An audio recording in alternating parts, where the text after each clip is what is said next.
Hi, I'm Randy Brown, your YRA-Year athlete instructor. Today's lesson is what to do on deck during the game. On deck is representing the next hitter up to bat. So when you come out of the dugout, the on deck circle is a chalk circle somewhere between home plate and the dugout where you come in to get ready for your at bat. This is where you got to get really locked in for your at bat.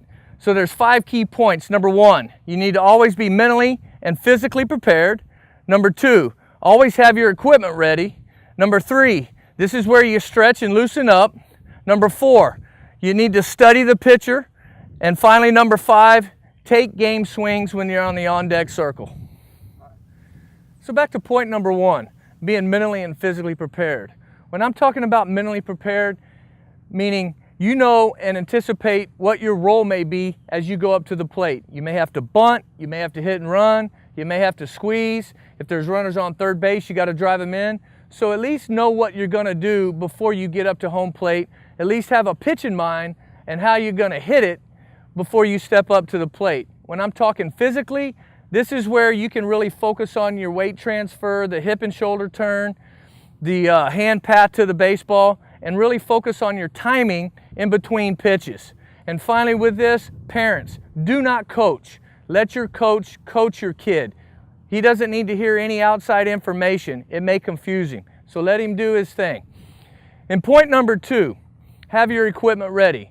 Whether it's the helmet, your bat, your batting gloves, the elbow guards, the shin guards, whatever, have them on and have them ready as you get out on deck. I don't want to be fumbling around trying to hurry and rush, and it's not allowing me to prepare for my at bat. So when you're in the dugout, at least have all your elbow gear, shin guards, your bat, your gloves on, and your helmet ready, so when you step out on deck, you can go into getting loose. Which brings me to point number 3.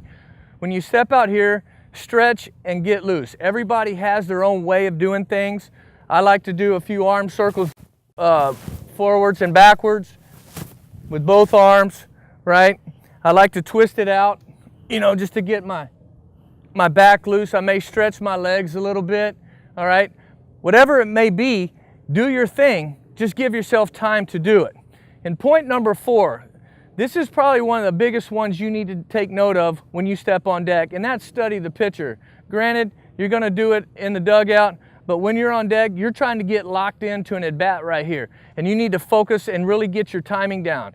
Because you're closer to the action, it's real important that you focus on the release point, what types of pitches he throws, whether it's a fastball, breaking ball, changeup, and how are those pitches being thrown, right? Also, too, if there's runners on base and the guy's in the stretch, this is where you need to focus on if he's in, does he slide step, does he high leg kick? So that allows you, if you're a base stealer, when you get on base, you know what to do. So in point number 5, take game swings. Well, when you take these game swings, you take them in between the pitches, which means the pitcher pitches the ball to the hitter and it's by the hitter. That's when you take your swing.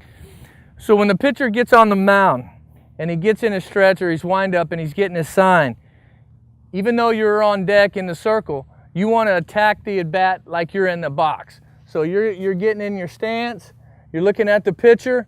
As the pitcher begins to deliver the baseball, this is where you work on your timing and the loading process. As the ball gets by the hitter, go ahead and take one of your game swings. Then while the pitcher is getting loose, you can go ahead and take your game swings, continue to get loose. He gets back on the rubber, you're in the box again. You're going to get in your stance as the pitcher delivers the ball, following the ball the way in, you're practicing your load. It's real important that you get this down. It's a lot different here than there, but the more you can replicate what you do on deck and in the box, the better you're going to be. So remember these 5 points. Number 1, you need to always be mentally and physically prepared. Number 2, always have your equipment ready. Number 3, this is where you stretch and loosen up. Number 4, you need to study the pitcher. And finally, number 5, take game swings when you're on the on-deck circle. This is what you do on deck during the game.